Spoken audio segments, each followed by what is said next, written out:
மலேசிய வானிலை ஆய்வு மையமான மெட் மலேசியா நவம்பர் 28ஆம் தேதி முதல் 29ஆம் தேதி வரை செகாமட் மற்றும் தங்காக்கிற்கு தொடர்ச்சியான மழை எச்சரிக்கையை வெளியிட்டுள்ளது. மலாக்கா ஜலசந்தியில் தற்போது குறைந்த காற்றழுத்த வானிலை அமைப்பு உருவாகும் என்ற முன் அறிவிப்பை தொடர்ந்து இந்த எச்சரிக்கை விடுக்கப்பட்டுள்ளது. மேலும் இந்த காலகட்டத்தில் சிலாங்கூர், கோலம்பூர் மற்றும் பஹாங் முழுவதும் காற்றழுத்தம் கிழக்கு நோக்கி நகரும் என்று எதிர்பார்க்கப்படுகிறது. இதனால் ஜொகூர் வடக்கு பகுதிகளில் தொடர்ந்து மழை பெய்யும் சாத்தியம் இருப்பதாக தெரிவிக்கப்பட்டுள்ளது.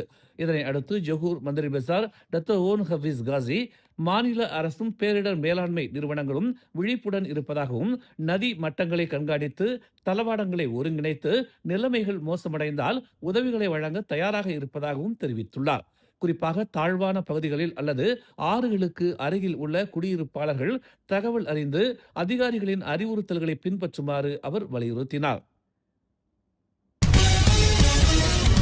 மேலும் செய்திகளை தெரிந்து கொள்ள தமிழ் மலர் இணையதளம், தமிழ் மலர் செயலி மற்றும் மலர் டிவி யூடியூப் சேனலை வலம் வாருங்கள்.